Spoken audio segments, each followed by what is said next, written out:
Assalamualaikum warahmatullahi wabarakatuh. Selamat siang semuanya. Perkenalkan, kami dari kelompok 3 PDB 59 ingin mempresentasikan ide kita pada sesi hari ini. Sebelumnya perkenalkan, saya Andis Bahrul Saliago bersama rekan-rekan saya. Perkenalkan, nama saya Lazura Degara Perkasa dengan NIM 421204054. Perkenalkan, nama saya Muhammad Nazira Rangga dengan NIM 111251194. Perkenalkan, nama saya Devina Zara Putri Fajar dengan NIM 192251041. Perkenalkan, nama saya Sinta Putri Pemarani dengan NIM 192251044. Perkenalkan, nama saya Dasala Amanda dengan NIM 143251114. Perkenalkan, nama saya Nadia Samia dengan NIM 122251021. Jadi pada hari ini saya akan menjelaskan mengenai mengapa sih harus kita itu memilih produk stiker ini.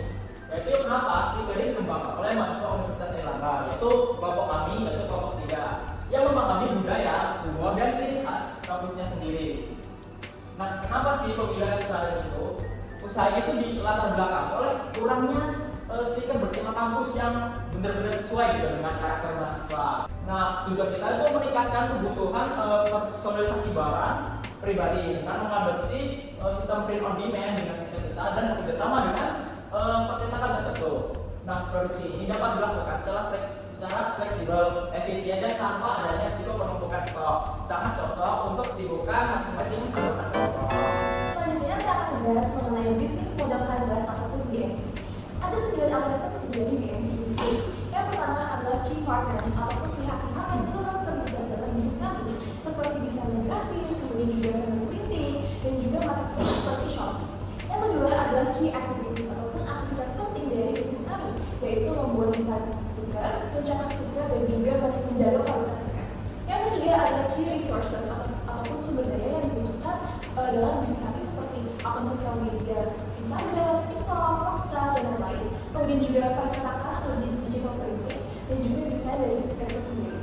Nah, yang keempat ada value propositions atau nilai yang kami tawarkan terhadap konsumen, seperti tema desain bervariasi, kemudian juga sebagai media promosi bagi masyarakat luas. Dan yang kelima adalah customer relationship atau bagaimana cara kami membangun hubungan dengan customer, yaitu dengan memberikan diskon sebesar 2.000 apabila membeli 2 piece stiker. Dan yang keenam adalah channels seperti media sosial, kemudian juga online store. Dan yang ketujuh adalah customer segment, yaitu target pasar dari produk kami, yaitu anak-anak SMA dan juga masyarakat luas. Yang kedelapan adalah cost structure, yaitu biaya kami keluarkan dari produksi stiker, yaitu cetak stiker. Dan yang terakhir adalah revenue streams, bagaimana kami dapat mendapatkan dari bisnis ini, yaitu adalah menjual produk stiker. Selanjutnya kami akan mempresentasikan tentang strategi branding dan channel distribusi. Yang pertama bisa dilihat sendiri ada logo dari produk kami, yaitu produk stikerin dengan kombinasi warna biru dan kuning muda. Sebenarnya dalam tagline dari produk kami yaitu stikerin tempelin di dial. Nah, lalu untuk identitas merek stikerin itu lahir dari ide sederhana kami untuk membuat setiap orang itu memiliki identitasnya. Dan karena kami berfokus untuk menjual produk stiker Universitas Airlangga, maka kami berharap bahwa produk kami ini bisa menunjukkan identitas alma mater dari individu tersebut. Lalu untuk saluran distribusi yang digunakan, kami menggunakan 2 media sosial. Yang pertama adalah WhatsApp dan yang kedua adalah Instagram.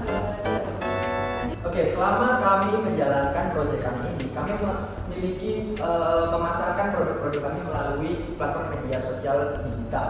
Nah, ini merupakan sebuah poster yang kami desain secara menarik agar para customer tertarik untuk membeli produk kami. Nah, platform yang biasa kami gunakan seperti yang sudah disampaikan teman saya sebelumnya, yaitu media sosial Instagram dan juga WhatsApp. Selanjutnya saya akan memperlihatkan dokumentasi penjualan seperti bisa dilihat ini ketika kami menggunakan media sosial WhatsApp dan ini menggunakan media sosial Instagram sebagai pemasaran digital dari produk kami. Selanjutnya ada evaluasi produk dan strategi penjualan. Evaluasi produk kami sendiri itu ada penjualan kami meningkat dari 8 pieces menjadi 12 pieces pada penjualan minggu kedua. Lalu ada perbaikan kualitas produk dengan desain ulang produk dan menambah variasi produk, contohnya kayak fakultas stiker, fakultas lain gitu. Lalu ada awareness terhadap dari stiker itu sendiri meningkat ditunjukkan pada penjualan yang meningkat dan feedback positif yang diberikan oleh konsumen. Lalu untuk strategi kami sendiri itu ada promosi di media sosial yang berhasil menarik perhatian konsumen.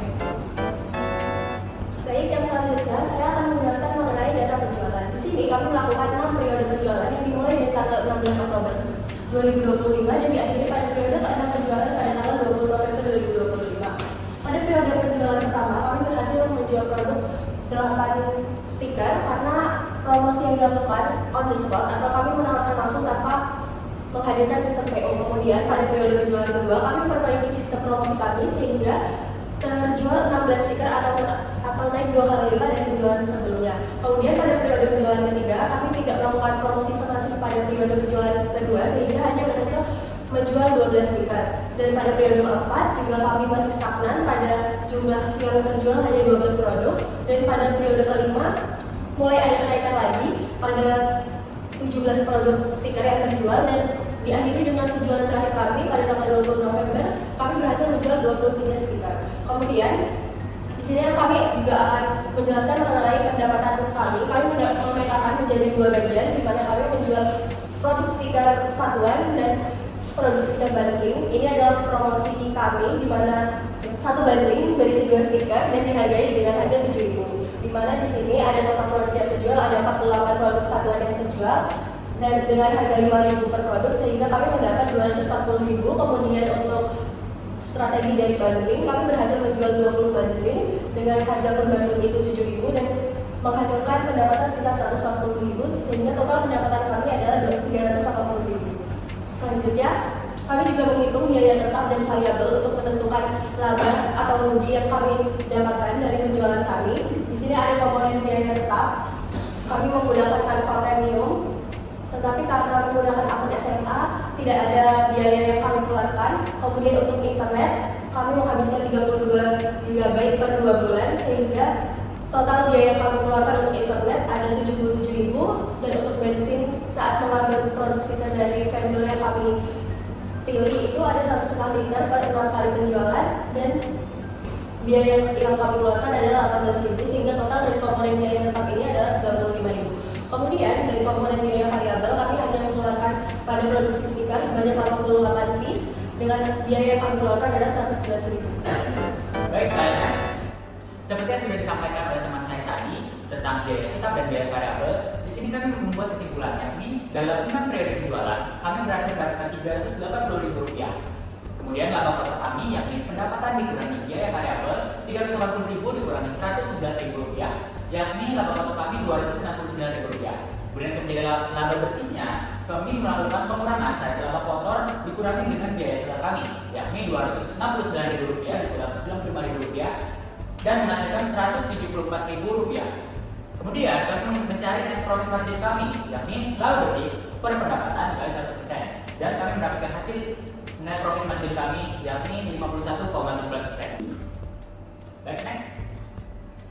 Nah, kemudian untuk rencana pengembangan usaha ke depan, kami meng-highlight beberapa yang dapat kami revisi atau yang dapat kami jadikan refleksi. Yang pertama adalah konten, yang dimana kami harus membuat konten yang lebih profesional dan engaging. Kenapa? Karena pada saat 6 periode penjualan kami melakukan promosi yang seadanya dan kami bahas setelah itu bahwasanya apabila kami melakukan promosi yang lebih niat dan lebih proper, kami akan mendapatkan peningkatan penjualan yang lebih drastis. Kemudian yang kedua ada sistem loyalitas pelanggan, yakni kami juga harusnya menawarkan diskon khusus untuk repeat buyer, yaitu pembeli yang sudah pernah membeli. Kemudian kami juga harusnya menerapkan sistem stamp card digital, yakni beli 5 stiker dan 1 stiker untuk penjualan yang lebih baik. Kemudian yang ketiga, kami juga berencana untuk melakukan memperluas jangkauan penjualan, yakni kami melakukan penjualan melalui e-commerce, misalnya Shopee atau Tokopedia untuk menjangkau pelanggan kami yang ada di luar kota.